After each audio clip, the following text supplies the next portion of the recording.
আপনি যদি বাস্তবতা না বুঝে কথা বলেন তাহলে আপনি আসলে নির্বাচন বানচাল করার চক্রান্তে নিমজ্জিত হয়েছেন। আপনি মনে করছেন যে আমি ক্ষমতায় যেতে পারবো না, সুতরাং অমুককেও ক্ষমতায় আমরা যেতে দিব না। এই যে জেদের ভাত কুত্তাকে দিয়ে খাওয়ানো, এর মাধ্যমে আবারও জামাত সব থেকে বিবাদে পড়বে। কারণ যদি বাংলাদেশে ফেব্রুয়ারি মাসে নির্বাচন না হয় তাহলে বাংলাদেশে আবারও ১/১১ সৃষ্টি হবে এবং সেই ১/১১-এর মাধ্যমে আবারও হাসিনা বাংলাদেশে ফিরে আসবে।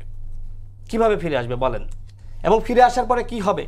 ফিরে আসার পরে এই যে ১৬ বছরে যে ফেসিবাদতন্ত্র কায়েম করেছিল, এই ১৫ মাসে ডক্টর মোহাম্মদ ইউনূস কি পেরেছে? কার কি করেছে?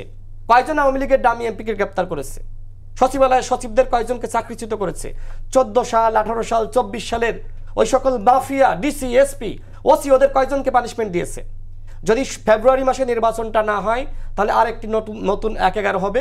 আর হাসিনার ১৬ বছরের সৃষ্ট সেই ফেসিবাদী ব্যবস্থা বহাল রয়েছে, সুতরাং আগামীতে আবার প্রধানমন্ত্রী হবে শেখ হাসিনা। এবং জামাত কেন এই জিনিসটা উপলব্ধি করতে পারছে না সেটা আমি আসলে বুঝতেছি না।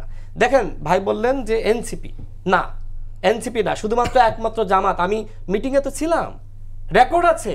একমাত্র জামাত ছাড়া প্রত্যেকটা দল বলেছে, যখন ঐক্যমত কমিশনের পক্ষ থেকে আমাদের সামনে এরকম কাগজ ধরিয়ে বলা হয় যে এক্সপার্টদের অপিনিয়ন, একই দিনে জাতীয় নির্বাচন, একই দিনে গণভোট, এটা কিন্তু বিএনপির কথা না, আমার কথা না, এটা এক্সপার্টদের কথা, ঐক্যমত কমিশনের কথা। তারা বলেছে। সেই ঐক্যমত কমিশন আবার ভাওতাবাজি করে, প্রতারণা করে উল্টা প্রস্তাব দিল যে আগে হইতে পারে, পরের হইতে পারে। আরে বাবা, তুমি তো আমার সামনে দিয়েছো, সেই কাগজ এখনো পর্যন্ত সবার কাছে আছে। এই যে ঐক্যমত কমিশন প্রতারণা করেছে, এই প্রতারণার প্রমাণ তো আমি দিলাম। তাহলে কেন তারা বলল বিএনপিকে? বিএনপি, হ্যাঁ এটা সত্য, বিএনপি বলেছিল যে গণভোট সবসময় পৃথিবীর ইতিহাসে আমরা দেখেছি সব জায়গায় গণভোট জাতীয় নির্বাচনের পরে হয়। স্বাধীন মালিক কি চুনোপুটি আইনজীবী না? বাংলাদেশের এই মুহূর্তে সব থেকে বড় আইনজীবী, সে কি বলেছে?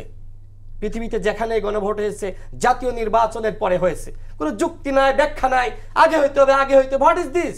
যুক্তি দেন আপনি। ঐক্যমত কমিশনে তো আমরা ছিলাম, কোনো যুক্তি দিতে পারে নাই যে কেন আগে লাগবে। শুধু বলা হচ্ছে যে যদি গণভোট আগে না হয় তাহলে সংস্কার হবে না। মূলত সমস্যা হলো যে আমাদের একে অপরের প্রতি আস্থা বিশ্বাসের জায়গাটা নাই। কেউ কাউকে আমরা বিশ্বাস করতে পারছি না। দেখেন, আমরা বিশ্বাস করতে পেরেছিলাম, এই কারণে হাসিনার পতন হয়েছে। এই যে ভেঙে খান খান হয়ে গিয়েছে, এই কারণে আওয়ামী লীগ ফিরে আসবে। তো কাল লাভ? আপনি আশা করি উত্তর পেয়েছেন।